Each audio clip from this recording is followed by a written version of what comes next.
Білесіз ба, соңғы 2-3 жылда тандыр самсаның орнын басатын осындай қазан самса жасайтын болғанбыз. Бірақ әлі де көбісі жасамайды. Келіңіз, бүгін мен сізге толықтай қыр-сырын үйрететін боламын. Әуелі қамырын жасаймыз. Қамырын жасау үшін сүт, кәдімгі жылы су пайдалана берсеңіздер де болады. Міндетті түрде ерітілген сарымай қосып жіберіңіздер, және аздап ашытқы. Мен мына жерге қайнатылған су қосып жібердім жылы болу үшін, және тұз қосып қамыр илейміз. Қамыр илеген кезде де қамырыңыз кішкене қаттылау болып үйленуі керек. Енді қамыр қатты болғаннан кейін де біз сондықтан сармай қостық. Ол жаңа піскен кезде өте әдемі бір жұмсақтық беріп тұрады. Не үшін біз самсаның қамырын сәл қаттылау илейміз? Себебі біз бұны қазанға жабыстыратын болғандықтан балбырап, ылбырап түсіп қалмау үшін шамалы қаттылау болады. Енді прям қатты билеп жібермеңіздер. Осы видеода көріп тұрғандарыңызда шамалы қаттылау болады. Енді бұны салафанға салып, жаңадай тұндыру үшін жарты сағатқа қалдырыңыз. Осы жарты сағаттың ішінде біз салмасын дайындаймыз. Кәдімгі тартылған ет, фарш пайдалана берсеңіздер болады.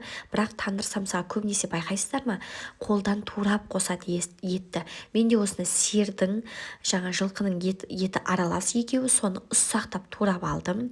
Және осы етке пияз қосамыз. Мен картоп, асқабақпен жасай берсеңіздер де болады. Бірақ мен тек қана еттің өзімен жасайтын болғандықтан пиязды ғана қостым. Енді кішкене сочный болады. Және осындай менде кухнямда неше түрлі көмекшілер бар. Мен бұны Тему, Wildberries, Каспий KZ, неше түрлі жерден заказ бере берсеңіздер болады. Былайша айтқанда әйел адамға көмекші бол. Енді осы дайындаған салмамызға аздап қана соевый соус және аздап қана шым-шым тұз қосасыз. Ол тұз сіздегі етке кішкене дәм беріп тұрады. Егер көп қосып кәдімгідей өзінің мөлшеріне қосатын болсаңыздар, пияздың да суы шығып кетуі мүмкін. Сондықтан аздап қана қосамыз. Енді қамырды толықтай жайып, оның да үстіне ерітілген сармай құямыз. Мендегі сармай міндетті түрде 72%-дан жоғары болады. Сонда сіздерде бір хрустящий және өте жақсы қамыр шығатын болады.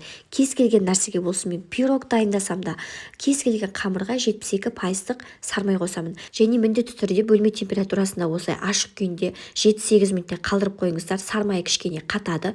Одан кейін ғана жақсылап ораймыз. Дәл осындай орау арқылы сіздерде қатпарлы қамыр шығады. Қаттама болсын, басқа нәрсе істейтін болсаңыздар да осылай бірінші сармайдың бетінде кептіріп алыңыздар. Енді бұны да морозильникке жарты сағатқа қалдырамын, немесе морозильникке осы күйінде сақтап қоя берсеңіздер де болады. Кішкене осылай қатыңқырап тұру үшін осындай дөңгелек формаға келтіріп алып, үстінен басып, қамырды жаюға ыңғайлы қоямыз. Міне менде самсалардың қамыры дайын. Енді салмамызға зіре, жетіспей жатқан тұз, дәмдеуіш, бұрыш, соның барлығын салып, құйрық май турап жіберсеңіздер де болады. Әдемі дәм береді.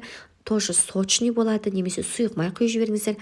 Қалауларыңыз бойынша жақсылап араластырып, міне салмамызды да дайындап қойдық. Ендігі кезекте қамырды жаятын кезде дөңгелегіңіз, әр қамырдың бөлігін кішкене үлкендеу етіп аламыз, және қамырдың шеттерінен басып, ортасы сәл қалыңдау болып тұру керек. Себебі біз қазанға жапсыратын болғандықтан ортасы жұқа болып кетпеу керек. Біз салманы толтырып салатын кезде ортасын түсіп қалуы мүмкін, қатпарларынан түсіп қалуы мүмкін, әртүрлі жағдай болуы мүмкін. Міне көріп тұрғандарымыздай қамырларым қолымнан үлкен дәу болып тұр. Енді бұның ішіне салманы толтырып салу үшін осындай стакан немесе бокалды пайдаланып, қамырды осының ішіне видеодағыдай етіп саласыз. Сонда түйуге де ыңғайлы, салуға да ыңғайлы. Осының ішіне 2 ас қасық толтырып саламын. Енді бұл самсаға бір адам бір самсаның өзіне кәдімгідей тойып қалады. Осыны дөңгелек етіп видеодағыдай түйіп шығамыз. Дөңгелек етіп түйіп шығасыз. Бұл самсалар негізінде нағыз самсаларды 500 теңгеден 700 теңгеден әр қала облысқа қарай сата береді. Бірақ тура менің қолымдағыдай мөлшерде сататын болса, етін көп қылып, онда 1000 теңге кететін шығар бұл самсаға. Ал сіздерден кішкентай 1-2 секундтық қана өтініш, осы каналдың дамуына үлес қосып, парақшаға жазылып, қоңыраушаны басуды ұмытпаңыз, сонда менің келесі видеомда жіберіп алмайсыз. Ендігі кезекте біз бір жұмыртқаның ағы мен сарысын міндетті түрде ажыратып аламыз. Сарысын қамырдың бетіне жағамыз, ал ағын кішкене көпіртіп жіберіңіз де, дәл осы арқылы біз қазанға жапсыратын боламыз. Қазанды толықтай бірінші ыстық етіп қыздырып алу керек. Одан кейін самсаның түп жағын ақуызға батырып, одан кейін ғана қазанға жапсырамыз. Қазанға жапсырған кезде 30 секундтай кем дегенде ұстап тұрыңыз. Толықтай жабысып, түсіп қалмау үшін. Енді бір ескертетін жайт, тефлон қазандар жарамайды, тек қана чугун немесе осындай алюминиевый қазандар ғана осындай самса жасауға жарайды. Тефлоновый қазандар, яғни түбі жабыспайтын қазандарға мынандай самса жабыспайды. Бұл қазан менің енемнің өзі енемнің өзінің 25 жылдық 30 жыл тамақ жасаған қазанын біз өзіміз бөлек шыққан кезде бізге сыйға тартып берген.